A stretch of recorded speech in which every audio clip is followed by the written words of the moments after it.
In ancient times, humanity turned away from God, indulging in a life of corruption and violence.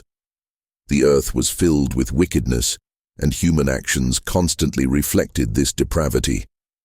The Lord, observing all he had created, saw that the hearts of human beings were full of evil intentions, and this caused him great sorrow.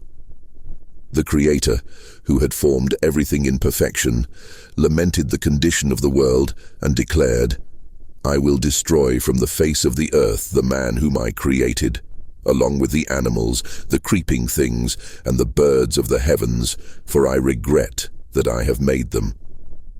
Amid this moral darkness, there was a righteous man named Noah.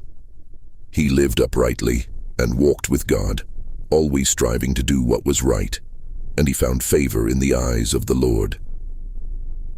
Noah was not only a man of faith, but also someone dedicated to his family and committed to righteousness, even when everyone around him lived corruptly. Noah had 3 sons, Shem, Ham, and Japheth, and together with his wife, they formed a family that shared his faith in God. God then spoke to Noah and revealed his plans for humanity. He told Noah that the earth's corruption had reached its limit and that a great flood would destroy all living creatures. However, because of Noah's righteousness, he and his family would be spared. God instructed Noah to build an ark, a gigantic vessel that would serve as a refuge during the flood. He gave detailed directions about the size and design of the ark, which was to be 300 cubits long, 50 cubits wide, and 30 cubits high. The ark was to have 3 decks, a window for ventilation, and a side door sealed inside and out with pitch to keep water from entering. With diligence, Noah began building the ark, even knowing that the project might seem absurd to many. He worked patiently day after day under the skeptical and mocking gaze of others. Noah also warned people about the coming judgment, but they ignored his warnings and continued in their wicked ways. After many years of work, the ark was completed, and God commanded Noah to gather pairs of all species of animals, birds, and creeping things. They would enter the ark to be preserved from the flood. From each species, Noah brought 1 male and 1 female, but of the clean animals, God instructed him to take 7 pairs. Additionally, Noah stored food for himself, his family, and all the animals. Finally, when everything was ready, God commanded Noah and his family to enter the ark along with the animals. Once everyone was sheltered, the Lord himself shut the door. Are you enjoying the story of Noah? Then like this video and subscribe to the channel for more inspiring Bible stories. And if you can, share it with someone who might also want to hear about this incredible journey of faith. As God had announced, the rains began to fall.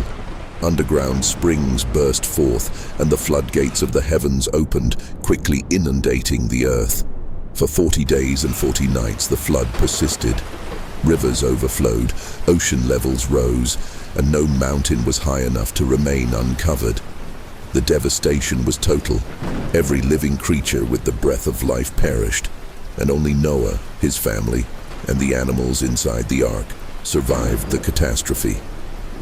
The waters covered the earth for 150 days, and throughout this time, the ark floated on the surface of the waters.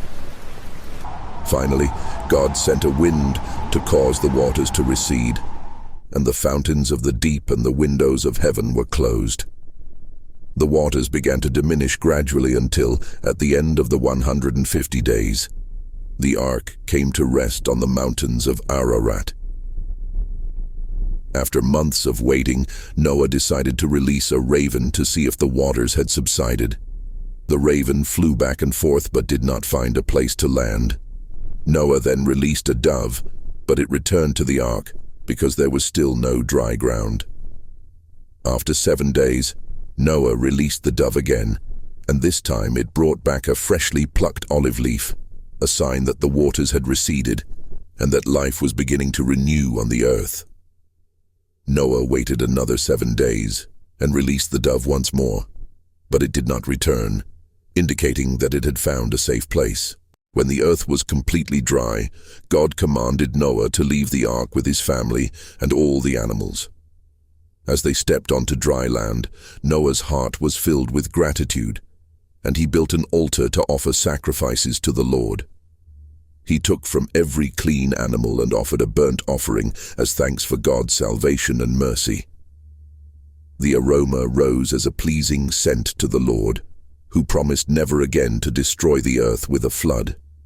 He declared that as long as the earth remained, there would be seed time and harvest, cold and heat, winter and summer, day and night. To seal this promise, God created an everlasting sign, the rainbow. Whenever the rainbow appeared in the clouds, he would remember the covenant established with Noah and with all living creatures on the earth. This covenant would be a reminder that, despite God's justice, His mercy always prevails over judgment. If you, like Noah, want God to do great works in your life, comment, "I believe in the promise," as a testament to your faith in the Lord. Noah's family began a new era on earth, blessed by God to be fruitful, multiply, and repopulate the world. God also established rules to guide future generations. He permitted humans to eat meat, but forbade the consumption of blood, as it represents life.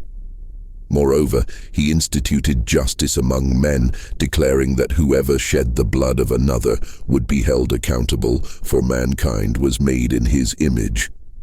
As the years passed, Noah's descendants spread out, forming many nations and cultures. His lineage represented the continuation of God's divine plan for restoration and redemption, which had begun with the new chance offered by the Creator. If you've made it this far, thank you for watching. Don't forget to subscribe to the channel, leave a like, and comment on which Bible story you'd like to see next. Your engagement makes all the difference. Until next time, and may God abundantly bless your life.